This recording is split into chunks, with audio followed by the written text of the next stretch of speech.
শেখ হাসিনার কন্যা সাইমা ওয়াজেদ পুতুলকে দীর্ঘকালীন একটা ছুটিতে পাঠানো হয়েছে, এরকম একটা নিউজ আমাদের সামনে এসছে। আমরা দীর্ঘদিন থেকে বলছিলাম শেখ হাসিনার কন্যাকে ডব্লিউএইচওর রিজিওনাল যে ডিরেক্টরের পজিশন সেখান থেকে বাদ দিতেই হবে।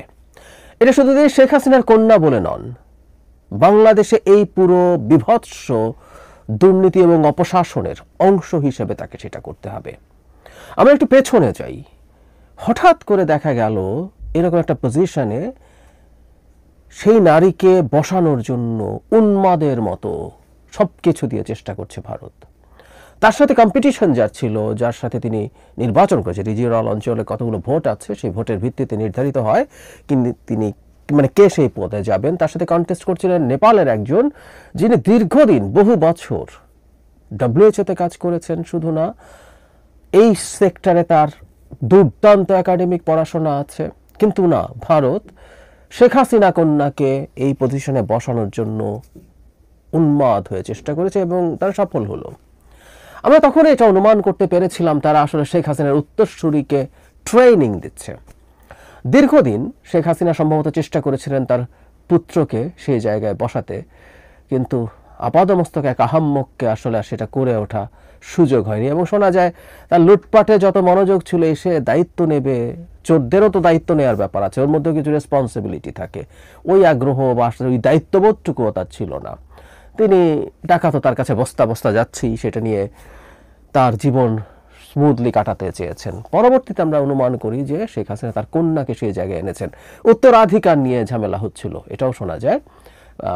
কনফিডেন্টলি বলা যায় যে তার বোনের সাথে সেটা হচ্ছিল, যেটা হয় রাজতন্ত্রে, কে ক্ষমতায় যাবে, রাজা বা সম্রাজ্ঞী চলে গেলে সেই জায়গাকে নেবে, সেই উত্তরাধিকারের লড়াই হচ্ছিল। কিন্তু শেষ পর্যন্ত সম্ভবত শেখ হাসিনা তার কন্যাকে ঠিক করেছেন এবং তাকে ভারতে রেখে গ্রুম করতে হবে না, যেমন শেখ হাসিনাকে করেছিল। মুজিব হত্যার পর দীর্ঘদিন ভারতে থেকে তিনি গ্রুমড হয়েছেন ভারতকে দিয়ে, তারপর দেশে এসে এই দেশটাকে ছারখার করে দিয়েছেন। ঠিক একইভাবে তার কন্যাকেও 5 বছর অন্তত গ্রুম করবে শেখ হাসিনা। এবার শেষ টার্ম থাকার কথা ছিল সম্ভবত, তারপর তার কন্যা এসে হাল ধরবেন। বেশ খানিকটা কম্বোডিয়াতে হুন ম্যানেট যেরকম হুন সেনের দায়িত্ব নিয়েছেন, সেই রকম এসে 2 নম্বরই, আমি নর্থ কোরিয়ার কথা বলি না, ওখানে তো নির্বাচন নাই। কম্বোডিয়াতে এখনও কাগজে কলমে নির্বাচন আছে, সেই নির্বাচনে হাসিনার মতো করেই ম্যানিপুলেট করে তারা ক্ষমতায় থাকেন, সুন্দর মতো বড় ছেলের হাতে দায়িত্ব দিয়েছেন। তো ঠিক একই রকম ঘটনা ঘটানোর প্ল্যান ছিল, সেটা শেষ হচ্ছে। এবং বাংলাদেশ সরকারের দিক থেকে এই ব্যাপারে পদক্ষেপ নেওয়ার জন্য আমরা দীর্ঘদিন থেকে বলছিলাম। সর্বশেষ যেটা হয়েছে যে দুর্নীতি দমন কমিশন তার বিরুদ্ধে অভিযোগ এনেছে, সেই অভিযোগের যৌক্তিক ভিত্তি আছে, এটা চোখ বন্ধ করে আমরা বলতে পারি। সেটার ভিত্তিতেই সম্ভবত এই কাজটা তাকে দীর্ঘমেয়াদী ছুটিতে পাঠানো হয়েছে এবং আমরা অনুমান করি যে সেই ব্যাপারে তারা খোঁজ খবর করবেন এবং আমরা আশা করি শেখ হাসিনা কন্যা এই পদে আর থাকতে পারবেন না। সরকারের কাছে আমরা চাইব সরকার তার চাপ ক্রমাগত চালিয়ে যাবেন, এটা থামানো যাবে না। এই নারীকে এই পদ থেকে বহিষ্কার বা উচ্ছেদ করার আগ পর্যন্ত কোনোভাবেই থামা যাবে না। সরকার তার সর্বশক্তিতে এই চেষ্টা করে যাবেন, সেটা আমাদের দিক থেকে এক্সপেকটেশন।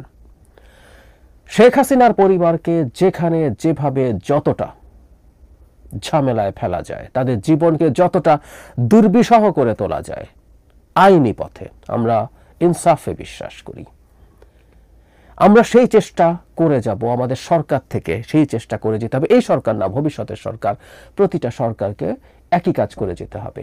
এই দেশের জনগণের উপর বছরের পর বছর যে বিভৎস রকম নিপীড়ন অন্যায় চালিয়েছে, যেভাবে এই দেশটাকে ধ্বংস করে ফেলা হয়েছে, আমরা যা যা করার কথা বলছি এগুলো কোনোটাই তার মাসুল হয় না। কিন্তু আমরা আমাদের জায়গা থেকে যেন এই চেষ্টাটা চালিয়ে যাই, এই চেষ্টাটা করে যাই। সাইমা ওয়াজেদ পুতুল কোনোভাবেই এই পদে যেন থাকতে না পারে। এছাড়া যদি না পারে সেটা আমাদের একটা বিজয় হবে এবং শেখ হাসিনাদের মতো মানুষের কাছে এই ধরনের প্রতিটা পরাজয়ের গুরুত্বপূর্ণ সিম্বলিক ভ্যালু আছে।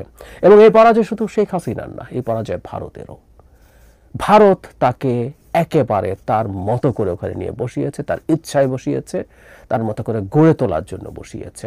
সুতরাং ভারতকেও একটা পরাজয়ের অনুভূতি আমরা দিতে চাই। এই দেশের জনগণের ইচ্ছের বিরুদ্ধে নোংরামি, এটাকে আমি নোংরামি বলবো, ভারত যেন করার সাহস না পায়। তাদের সেটা শিক্ষা হবে কি না জানি না, শিক্ষা হওয়ার সম্ভাবনা কম, তাদের প্রবণতা ভালো না। তারপর অন্তত আমরা শিক্ষাগুলো যেন এনশিওর করতে পারি, সেটা আমাদের খুব সিরিয়াসলি ভাবতে হবে, চেষ্টা করতে হবে।